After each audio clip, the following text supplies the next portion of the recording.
प्यारे साथियों, महेश गुरुजी की क्लास में आपका स्वागत है। साथियों, आपको हमारे हर वीडियो से कुछ ना कुछ नया सीखने को मिलता है। उसी तरह से आज के वीडियो में हम सीखेंगे यूज ऑफ आईएनजी फॉर्म। ये तो आपको पता है कि किसी वर्ब की 5 फॉर्म होती हैं। अलग अलग फंक्शन के अनुसार, अलग अलग सिचुएशन के अनुसार हम वर्ब को अलग अलग फॉर्म में, अलग अलग रूप में देखते हैं। इस पर मैं एक सेपरेट वीडियो बना चुका हूं। जैसे कि देखिए, फर्स्ट फॉर्म होती है, सेकंड, थर्ड, फोर्थ और फिफ्थ फॉर्म। जैसे हमने राइट वर्ब को लिया तो राइट फर्स्ट फॉर्म हो गई, रोट सेकंड फॉर्म हो गई, रिटर्न थर्ड फॉर्म हो गई और राइटिंग फोर्थ फॉर्म और फिफ्थ फॉर्म हो गई राइट्स। ठीक है, अब इनका यूज कहां कहां होता है इस पर मैंने सेपरेट वीडियो बना दिया है। लेकिन आज हमारा फोकस है कि वर्ब की जो फोर्थ फॉर्म होती है, जिसे हम आईएनजी फॉर्म कहते हैं, इसका यूज कहां कहां होता है। यदि आप बेसिक लेवल पे हैं तो आप चौंक गए होंगे, क्योंकि आपको तो जो फोर्थ फॉर्म है, आईएनजी फॉर्म है, उसका सिर्फ एक ही यूज पता है कि भाई तीनों कंटीन्यूअस टेंस बनाने में इसका यूज होता है। लेकिन नहीं, इसके और भी यूजेज हैं। देखिए, हमें आपकी इंग्लिश को थोड़ा एडवांस बनाना है।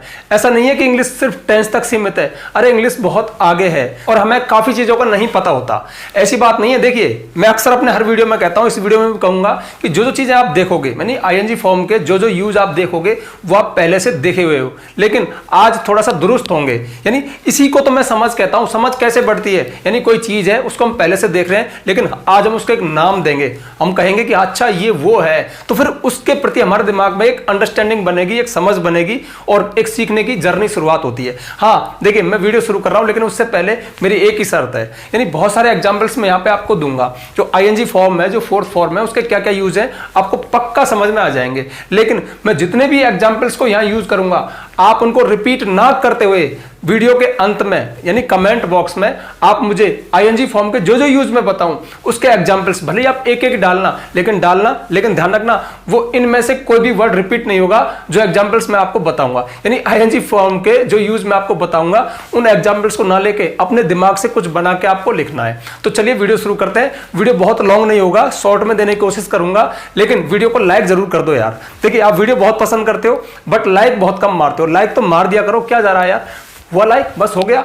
ठीक है। और दूसरी एक खास बात यह है कि आपके महेश गुरुजी अब प्ले स्टोर पर अवेलेबल है। वहां पर हमने महेश गुरुजी नाम का एप्लीकेशन बनाया है, उसमें एक कंप्लीट इंग्लिश ग्रामर कोर्स डाला है। यदि आपका इंग्लिश ग्रामर में इंटरेस्ट है, आप इंग्लिश ग्रामर के सीक्रेट्स को जानना चाहते हो डिटेल में, मतलब बेसिक टू एडवांस, बिल्कुल जीरो लेवल से सीक्वेंस और सीरीज में, तो वहां पे आप उस कंप्लीट इंग्लिश ग्रामर कोर्स को परचेज कर सकते हो। नाम मात्र की फीस है। फीस अफोर्ड नहीं कर सकते, नहीं खरीदना चाहते, तो यूट्यूब पे आपका वेलकम है। तो चलिए वीडियो शुरू करते हैं। तो आज का हमारा फोकस है कि वर्ब की जो फोर्थ फॉर्म है, आईएनजी फॉर्म, उसके क्या क्या यूजेज हैं, एक एक को समझना। कुल 4 ही यूज आपको बताऊंगा, लेकिन बहुत काम के, यानी ऐसा लगेगा अरे यार मजा आ गया। ठीक है, और मजा ही आना चाहिए, तभी वीडियो देखने का मजा है। तो चलिए शुरू करें। देखिए, मेरा मकसद है कि आप बिल्कुल नॉर्मल वे से, मतलब आज का वीडियो मैं एक बेसिक लेवल वाले के लिए बना रहा हूं, जो बिल्कुल बेसिक लेवल पे है, जिसे सिर्फ इतना पता है कि आईएनजी फॉर्म का इस्तेमाल तीनों कंटीन्यूअस टेंस बनाने में किया जाता है। या सरल शब्दों में कहें तो ऐसा लर्नर जो ये जानता है कि गोइंग मतलब जा रहा, प्लेइंग मतलब खेल रहे, जो इस तरह से बोलता है, उसको थोड़ी सी बेसिक नॉलेज मिल जाए। तो देखिए, हमारे आईएनजी फॉर्म यानी वर्ब की जो आईएनजी फॉर्म है, उसके 4 यूज है। 2 ये हैं। पहला है जिसको आप ऑलरेडी जानते हो, सभी जानते हैं, वर्ब के रूप में तीनों कंटीन्यूअस टेंस बनाने में। यानी जो हमारे तीनों कंटीन्यूअस टेंस है ना, present continuous tense, past continuous tense, future continuous tense, उनमें जो वर्ब की आईएनजी फॉर्म लगती है वो वर्ब का काम करती है, क्रिया का काम करती है। एग्जांपल देखिए, I am reading a novel now. अब मैं एक नोवेल पढ़ रहा हूं, और ऐसी स्थिति में वर्ब रहा रही बोलती है। रीडिंग पढ़ रहा, प्लेइंग खेल रहा, ईटिंग खा रहा, कुकिंग पका रहा, गोइंग जा रहा, कमिंग आ रहा, वीपिंग रो रहा, लाफिंग हंस रहा, मतलब रहा रही बोलता है। और ये तीनों कंटीन्यूअस टेंस बनाने में काम आता है। और ध्यान रखना, यहां पर ये वर्ब का काम करता है, क्रिया का काम करता है, कोई एक्शन होना दिखाता है, कोई काम होना दिखाता है। अच्छा, काम की स्टेट क्या होती है? कंटिन्यूटी होती है, मतलब कोई काम जारी है, चल रहा है। यदि प्रेजेंट में है तो प्रेजेंट कंटीन्यूअस टेंस में आएगा। पास्ट में चल रहा था तो पास्ट कंटीन्यूअस टेंस, जैसे she was cooking food when I met हर।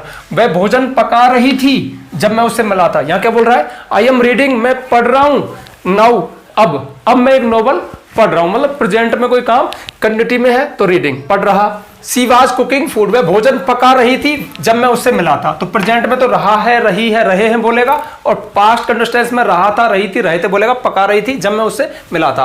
और they will be reaching here, वे यहां पहुंच रहे होंगे इन 10 मिनट्स, 10 मिनट के अंदर, तो वे यहाँ 10 मिनट के अंदर पहुंच रहे होंगे। एक खास बात इसका ध्यान रखना, जैसे आप पास्ट कंटिन्यूअस टेंस है ना, सी वाज कुकिंग फूड, वह भोजन पका रही थी, आप फुल स्टॉप लगा देते हो, मैंने कई वीडियो में मेंशन किया है, तो गलत है। यानी आपको पास्ट कंटिन्यूअस टेंस को शो करने के लिए एक और एक्शन दिखाना पड़ेगा कि कोई काम कब चल रहा था। तो देखिए, वह भोजन पका रही थी जब मैं उसको मिला था या जब मैंने उसको देखा था। कहने का मतलब है आपको बताना पड़ेगा कि कोई काम कब हो रहा था। मैं थोड़ा डीप जा रहा हूं, नहीं जाना। यानी पास्ट कंटिन्यूअस टेंस में हम आईएनजी फॉर्म लगाते हैं, बस सीधी सी बात यह है। इसी तरह से फ्यूचर में कि वे यहां पहुंच रहे होंगे कब, इन 10 मिनट्स, 10 मिनट में, या वे यहां कल इस समय पहुंच रहे होंगे। यानी आपको बताना पड़ेगा कि फ्यूचर में कोई काम कब हो रहा होगा। इस बात का ध्यान रखना। ऐसे धीरे धीरे करके अपनी इंग्लिश को थोड़ा एडवांस बनाओ और उस लेवल पे लेके आओ जहां पे वास्तव में इंग्लिश सही लिखी जाती है, बोली जाती है। अच्छा, ये यूज हम पहले से जानते हैं। यानी ये जो आपने 3 सेंटेंस देखे, तीनों कंटिन्यूअस टेंस में ये यहां पर आईएनजी फॉर्म एक वर्ब का काम करती है, क्रिया का काम करती है, एक्शन होना दिखाती है। अब सेकंड यूज देखिए, नाउन के रूप में। यानी हमारा जो आईएनजी फॉर्म है वो एक नाउन भी बन जाता है जब उसमें आईएनजी लगा हो, और नाउन बनके वो एक जेरंड कहलाता है। और किसी सेंटेंस में या तो सब्जेक्ट बनेगा या ऑब्जेक्ट बनेगा। जैसे देखिए, रीडिंग मेक्स यू मैच्योर, पढ़ना तुम्हें मैच्योर बनाता है। तो इस सेंटेंस में मेक मेन वर्ब उसमें एसीरियस लग रहा है, प्रेजेंट इंडेफिनिट टेंस का सेंटेंस है, लेकिन यहां पे सब्जेक्ट कौन है, रीडिंग। यानी वर्ब की जो आईएनजी फॉर्म है ना, वो यहां सब्जेक्ट बन के बैठी है। अब जब हमारी आईएनजी फॉर्म सब्जेक्ट बन जाए और सबसे मेन बात वो ना नी ने बोले, तो वो जेरंड कहलाती है, यानी एक नाउन बन जाती है। रीडिंग मेक्स यू मैच्योर, पढ़ना तुम्हें मैच्योर बनाता है। Driving a car is not hard, एक कार चलाना कठिन नहीं है। तो ड्राइविंग क्या बोल रहा है, चलाना।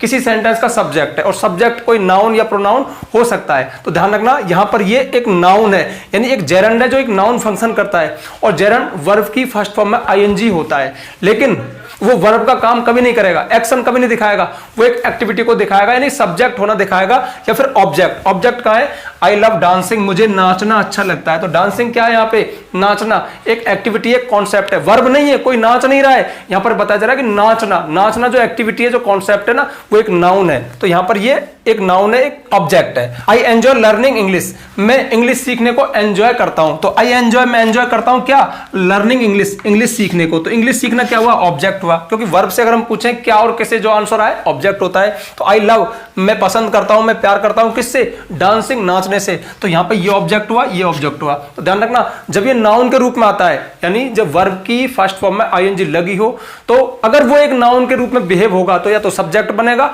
या ऑब्जेक्ट बनेगा। और ग्रामेटिकल लैंग्वेज में वो एक जेरंड कहलाता है। तो 2 यूज आपने देखे, यानी वर्ब के रूप में और एक नाउन के रूप में। वर्ब के रूप में ये हेल्पिंग वर्ब के बाद आएगा, रहा, रही, रहे बोलेगा, और जेरंड के रूप में जब ये नाउन के रूप में आएगा तो या तो सब्जेक्ट बनेगा या फिर ये ऑब्जेक्ट बनेगा। इस बात का ध्यान रखना। और ये अर्थ में ना नी ने बोलेगा, रहा है, रही है नहीं बोलेगा। अब देखते हैं इसके 2 और यूज। और चलिए देखते हैं अगला यूज। अगला यूज है एडजेक्टिव के रूप में। अब देखिए, वही आईएनजी फॉर्म अब एक एडजेक्टिव बन जाएगी, एक विशेषण का काम करेगी। एग्जांपल देखिए, a weeping boy came into my room, एक रोता हुआ लड़का मेरे कमरे में आया। ठीक है, अब जो देखिए बॉय क्या है, एक लड़का है, उसकी विशेषता क्या है कि वो रो रहा था, मतलब रोता हुआ। अब खास ध्यान रखना, जब ये एडजेक्टिव होगा ना, तो ना तो ये रहा है, रही है, रहे बोलेगा, ना ये नानी ने बोलेगा। देखिए, जो हमारा वर्ब के रूप में काम करेगा तब तो ये वीपिंग, रो रहा, ऐसे बोलता। और जब ये जेरंड होता तो वीपिंग मतलब रोना बोलता, एक एक्टिविटी को बताता, एक कॉन्सेप्ट को बताता। लेकिन यहां पे क्या बोल रहा है, अ वीपिंग बॉय, एक रोता हुआ लड़का। वीपिंग के जस्ट बाद क्या है, बॉय, जो एक नाउन है, तो उसकी विशेषता बता रहा है कि वो लड़का एक रोता हुआ लड़का था, रो रहा था। तो यहाँ पे एक एडजेक्टिव है, इस बॉय, इस नाउन का एडजेक्टिव है वीपिंग। तो एक रोता हुआ लड़का मेरे कमरे में आया। आई सा एन अमेजिंग मूवी यस्टरडे, कल मैंने एक अमेजिंग मूवी देखी। देखिए, अमेजिंग मतलब आश्चर्यजनक, ठीक है, बहुत ही वंडरफुल। तो जो मूवी थी, जो मैंने मूवी देखी, वो कैसी थी, अमेजिंग थी। अब अमेजिंग यहाँ पे क्या बोल रहा है, आश्चर्य देने वाली। मतलब इस मूवी की विशेषता इस अमेजिंग ने बताई। अमेज एक वर्ब है, आश्चर्य करना, उसमें आईएनजी लग रहा है, जो यहाँ पे एक एडजेक्टिव है, विशेषण है। इस मूवी की विशेषता है कि वो अमेजिंग थी। अगला है, I see the rising sun daily, मैं रोजाना राइजिंग सन, उगते हुए सूरज को देखता हूं। तो सूरज की विशेषता क्या है, वो उगता हुआ मुझे नजर आता है। तो यहाँ पे राइजिंग क्या है, उगते हुए। अमेजिंग, आश्चर्य देने वाली, वीपिंग रोते हुए। तो कहने का मतलब है कहीं ना कहीं हमारी जो आईएनजी फॉर्म है एक एडजेक्टिव का काम कर रही है, मतलब किसी चीज की विशेषता बता रही है। और जब ये विशेषता बताती है तो ये हुए बोलती है, जैसे वीपिंग रोता हुआ, क्राइंग चिल्लाता हुआ, लाफिंग हंसता हुआ, इस तरह से। या फिर अमेजिंग आश्चर्य देने वाली, इंटरेस्टिंग बहुत ही इंटरेस्टिंग मूवी है, जैसे हम कह सकते हैं ना this movie is very interesting, ये मूवी बहुत ही इंटरेस्टिंग है।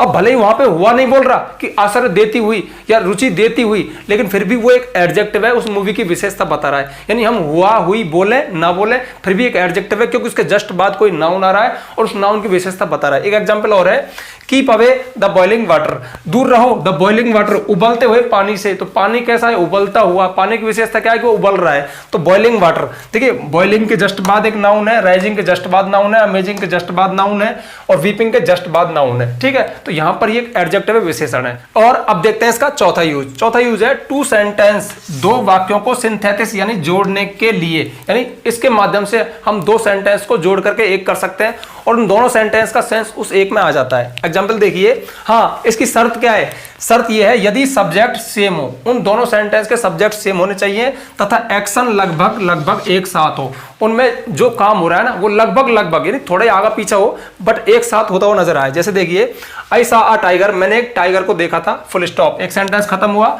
आई क्लाइम्ड अ ट्री, मैं एक पेड़ पर चढ़ गया। तो मैंने एक टाइगर देखा, मैं पेड़ पर चढ़ गया। तो ऐसी स्थिति में जो एक्शन फिर भी पहले हुआ, देखिए लगभग साथ का मतलब है एक तो थोड़ा पहले होगा ना, पहले मैंने टाइगर देखा तभी तो मैं पेड़ पर चढ़ा। तो जो एक्शन पहले हुआ है उस वर्ब को आप प्रेजेंट पार्टिसिपल में चेंज कर दो, यानी आईएनजी फॉर्म में चेंज कर दो। जो हमारी आईएनजी फॉर्म है ना उसको हम ग्रामेटिकल लैंग्वेज में प्रेजेंट पार्टिसिपल कहते हैं। तो उसको प्रेजेंट पार्टिसिपल में चेंज कर दो, तो सा को आप बदल दो सीइंग में, सीइंग अ टाइगर। इसका मतलब क्या हुआ? एक टाइगर को देखते हुए, एक बाघ को देखते हुए। आई क्लाइम्ब अ ट्री, मैं एक पेड़ पर चढ़ गया। तो एक बाघ को देखते हुए मैं पेड़ पर चढ़ गया। तो यहां पे देखिए कोई फुल स्टॉप नहीं, बीच में एक ही सेंटेंस है। तो जो काम दो सेंटेंस कर रहे थे वही काम एक सेंटेंस कर रहा है। इसका मतलब हमने सेंटेंस को सिंथेसिस कर दिया, इन दोनों सेंटेंस को आपस में जोड़ दिया। किसका प्रयोग करके? प्रेजेंट पार्टिसिपल यानी आईएनजी फॉर्म का यूज करके। तो सीइंग अ टाइगर, एक टाइगर को देखते हुए मैं पेड़ पर चढ़ गया, अब भी वही सेंस आ रहा है। अगला देखिए, आई वॉज वॉचिंग टीवी, मैं टीवी देख रहा था। आई स्लेप्ट, मैं सो गया। तो मैं टीवी देख रहा था, मैं सो गया। तो हम ये कहते हैं ना टीवी देखते हुए ही सो गया, मतलब देखते देखते ही सो गया। तो पहले वर्ब कौन सी हुई? पहले टीवी देख रहा था। तो अब देखिए फर्क है, यहां पे जो वाचिंग है ना, क्या बोल रहा है? देख रहा, पास्ट कंटिन्यूअस है ना। आई वॉज वॉचिंग टीवी, मैं टीवी देख रहा था, यहाँ पे रहा था बोल रहा है। अभी जब हम इसको प्रेजेंट पार्टिसिपल में चेंज करेंगे तो ये देखते हुए बोलेगा, यानी यहाँ पे जो वाचिंग है ना, लिखूंगा तो मैं वाचिंग ही, आईएनजी फॉर्म ही, लेकिन अब ये बोलेगा देखते हुए, वाचिंग टीवी, टीवी देखते हुए। आई स्लेप्ट, मैं सो गया। अब देखिए, मैं टीवी देख रहा था, मैं सो गया, और वाचिंग टीवी, टीवी देखते हुए मैं सो गया। बोलते हैं ना देखते देखते ही मैं सो गया, उस तरह से। तो ये थे आपके चार यूज, आईएनजी फॉर्म के चार यूज, जिनको मैंने बिल्कुल भारी भरकम शब्दों का प्रयोग ना करके एक सिंपल वे में बताने की कोशिश की, ताकि जो बिल्कुल बेसिक लेवल पे है ना वो भी थोड़ा सीखें। तो आपको करना कुछ नहीं है, यहाँ पे आपने चार यूज देखे, यानी एक आईएनजी फॉर्म को आपने वर्ब के रूप में देखा जो तीनों कंटिन्यूअस में लगता है, एक नाउन के रूप में देखा जो जेरेंड कहलाता है, सब्जेक्ट बनता है, ऑब्जेक्ट बनता है, ना नीने बोलता है, ध्यान रखना, ना नीने, राइटिंग मतलब लिखना, प्लेइंग मतलब खेलना, या तो सब्जेक्ट बनेगा या ऑब्जेक्ट बनेगा। तीसरा एडजेक्टिव एक विशेषण बनता है, उसके जस्ट बाद कोई नाउन आएगा, और मोस्ट ऑफ हुआ बोलता है, बॉइलिंग वाटर उबलता हुआ पानी, क्राइंग बॉय चिल्लाता हुआ लड़का, बार्किंग डॉग भौंकता हुआ कुत्ता, इस तरह से, स्माइलिंग गर्ल मुस्कुराती हुई लड़की, इस तरह से। ठीक है, तो आप इसका यूज करोगे। और चौथा है टू सेंटेंस को सिंथेसिस जोड़ने के लिए, अगर दोनों सेंटेंस में एक्शन लगभग एक साथ और सब्जेक्ट समान हो तो पहले जो एक्शन हुआ उसको हम प्रेजेंट पार्टिसिपल में चेंज कर सकते हैं। कहने का मतलब है जब आप थोड़ी प्रैक्टिस कर लोगे ना तो आपको भी ये बिल्कुल ऐसे फैमिलियर हो जाएगा, आप इसका धड़ा कैसे यूज करोगे। मैं यही चाहता हूं कि आप यूज करो। जैसे देखिए, हम कह सकते हैं, कई बार ऐसा नहीं होता, the teacher entered the class, teacher ने क्लास में एंटर किया, ही वाज स्माइलिंग, वह मुस्कुरा रहा था। दो सेंटेंस है, हम ऐसे भी तो बोल सकते हैं, the teacher entered the class smiling, यानी पूरा पीछे वाला पूरा सेंटेंस खत्म कर दिया, उसके स्थान पर हमने एक वर्ड ले लिया स्माइलिंग। तो टीचर ने क्लास में मुस्कुराते हुए प्रवेश किया, बहुत शानदार है। तो ऐसे बहुत सारे सेंटेंस में प्रेजेंट पार्टिसिपल यानी आईएनजी फॉर्म, मैं प्रेजेंट पार्टिसिपल बोल रहा हूं ना तो उधर लैंग्वेज की तरफ जा रहा हूं, लेकिन नहीं जाना है। यानी आईएनजी फॉर्म को इस तरह से देखते हैं कि वो सेंटेंस में रहा है, रही है नहीं बोलती, वर्ब का काम नहीं करती, कुछ और ही काम करती है, एडजेक्टिव का काम करती है, या किसी एक्टिविटी को एक रनिंग स्टेट में दिखाती है, या फिर एक जेरेंड के रूप में नाउन बिहेव करती है, एक एडजेक्टिव बिहेव करती है। तो कहने का मतलब है हमें चीजों के प्रति अपनी समझ बढ़ानी है। जैसे आईएनजी फॉर्म में उसका एक ही यूज था, अब चार यूज पता लगे, ऐसी कभी एक वीडियो बना देंगे जो थर्ड फॉर्म होता है ना, उसका एक ही यूज होता है कि भाई ये तीनों परफेक्ट टेंस में काम आता है, लेकिन उसके भी हम इस तरह से आपको यूज बताएंगे। तो कहने का मतलब है कि इस वीडियो का मकसद तब पूरा होगा जब जो 4 यूज मैंने आपको बताए, कम से कम भले ही 4 ही सेंटेंस लिखना, लेकिन अपने मन से इन वर्ब में से कोई भी काम मत लेना और रियल में थोड़ा दिमाग लगाना, कोई बुक की हेल्प मत लेना। बस आप तो सोचना कि ये वर्ब के रूप में हो गया, ये एक नाउन के रूप में यूज हो गया, एक एडजेक्टिव के रूप में हो गया और एक सिंथेसिस यानी 2 सेंटेंस को एक करने के यूज में हो गया। इस तरह से आप अपना खुद का माइंड लगाइए, थोड़ा क्रिएटिव बनिए, इंग्लिश आपको इजी हो जाएगी। तो ठीक है, ये छोटा सा वीडियो था, जो काम बताया वो जरूर करना। तो ठीक है, जल्दी से वीडियो को लाइक कर दो। यदि अभी तक आपने लाइक नहीं किया है तो वीडियो को ज्यादा ज्यादा शेयर किया करो, ताकि और भी आपके फ्रेंड्स को इन वीडियोस का फायदा मिले। यदि आप चैनल पे नए आए हो तो चैनल को सब्सक्राइब करना, बेल आइकन प्रेस करना, ताकि आपको आने वाले वीडियोस को नोटिफिकेशन मिल जाए। आज के लिए बस इतना ही, मिलते हैं नेक्स्ट वीडियो में नेक्स्ट टॉपिक के साथ। तब तक के लिए बाय।